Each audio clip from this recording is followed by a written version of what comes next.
Hi guys, welcome back to our channel. ఈరోజు మా ఇంట్లో మేము చిన్న బతుకమ్మ, దట్ ఈజ్ పెత్రామాసె అంటారు కదా, చిన్న బతుకమ్మ సెలబ్రేషన్స్ చేసుకున్నాం. దానికి ఫస్ట్ టైం నేను బతుకమ్మని పేర్చాను. ఫస్ట్ ప్లేట్ తీసుకొని దాంట్లో కొంచెం ఆకంతా వేసి తర్వాత గుమ్మడాకు తీసుకొని ఆ గుమ్మడాకుని ప్లేట్ సైజులో రిమూవ్ చేయాలి ఇలాగా.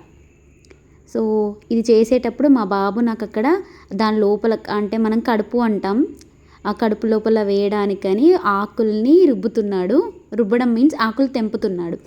ఈలోపు నేను ఆల్రెడీ మన తంగేడు పువ్వుకున్న ఆకులన్నీ తీసేసి, అంటే మంచిగా నీట్గా చేసేసి వాటిని మంచి ఈక్వల్ సైజులో కట్ చేసుకొని పెట్టుకున్నా.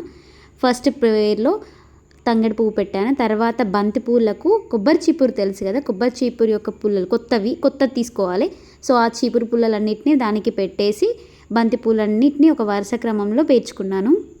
దానిలో అంటే మనకు ఒక వరుస పేర్చగానే లోపల కొంచెం లోతు వస్తుంది, ఆ లోతునే కడుపు అంటాం.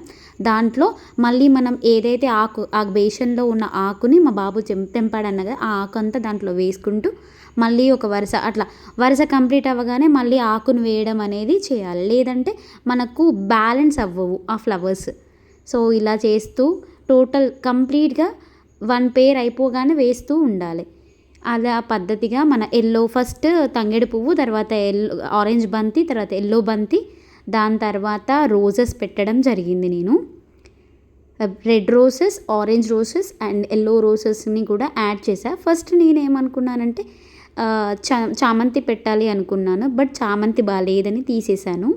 ఆ రోజెస్ పెట్టాక ఆ కడుపులో ఆకులు వేయడం మర్చిపోయాను. సో మళ్ళీ వేసి మళ్ళీ తీసాను అన్నమాట. తర్వాత రోజెస్కి కూడా కాడలు తెంపి వాటికి కూడా చీపురు పుల్లలు పెట్టి అక్కడక్కడ కొంచెం డెకరేటింగ్ వైజ్లో పెట్టాను. కొన్ని రోజెస్ ఉండడం వలన ఇంకా ఎక్కువగా ఉంటే మంచిగా పెట్టొచ్చు, బట్ నా దగ్గర ఉన్న వాటిని వేస్ట్ చేయడం లేక అలా మంచిగా అక్కడక్కడ పెట్టడం జరిగింది. ఇదండి నా బతుకమ్మ. ఫస్ట్ టైం నేను మా ఇంట్లో చేసుకున్న బతుకమ్మ. నా మ్యారేజ్ అయినప్పటి నుంచి నేను సొంతంగా చేసిన బతుకమ్మ అంటే ఇదే. ఇంతకుముందు చేశాను, బట్ అది మా అత్తయ్య వాళ్ళ ఇంట్లో చేశాను. ఇది ఫస్ట్ టైం మా ఇంట్లో చేసుకున్నాను. బతుకమ్మని ఎప్పుడు ఒక్కటిగా పేర్చకూడదు, అందుకే 2 పేర్చాను. బట్ మా ఇంట్లో నేను ఒక్కదాన్నే అమ్మాయిని, బికాజ్ నాకు 2 అబ్బాయిలే. ఇది నేనే 2 హ్యాండిల్ చేసి పట్టుకొని బతుకమ్మ ఆడుకోవడానికి మా ఇంటి దగ్గర రామాలయం టెంపుల్కి వెళ్ళడం జరిగిందండి. అదిగో చూడండి, అలానే హ్యాండిల్ చేశాను. మా బాబు వస్తా అన్నాడు, బట్ మళ్ళీ రాను అని కూడా అన్నాడు. అందుకని నేను మళ్ళీ బాబుని ఎంకరేజ్ చేయలేదు. ఇలా వెళ్ళాను. దాంట్లో ఫుల్ దుమ్ము అక్కడ సాంగ్స్ పెడితే దుమ్ము డ్యాన్స్ చేశాను. చూడండి నా స్వెట్ ఎంత వస్తుందో. నేను డ్యాన్సెస్ కూడా కవర్ చేయాలనుకున్నా, బట్ కవర్ చేయలేకపోయాను. నాకు ఓపిక కూడా లేదు. చూడండి ఎంత స్వెట్తో తడిచిపోయానో. అండ్ అక్కడ నాకు కొత్తగా ఫ్రెండ్స్ పరిచయం అయ్యారు. ఫస్ట్ టైం నేను 2 ఇయర్స్ నుంచి ఈ ఏరియాలో ఉంటున్నా, బట్ నాకు కొత్తగా ఫ్రెండ్స్ పరిచయం అయ్యారు. వాళ్ళు కూడా చాలా బాగా ఆడారు నాతో పాటు. మేమందరం బాగా ఎంజాయ్ చేసాం. ఇదండి మా చిన్న Bathukamma celebrations. Thanks for watching.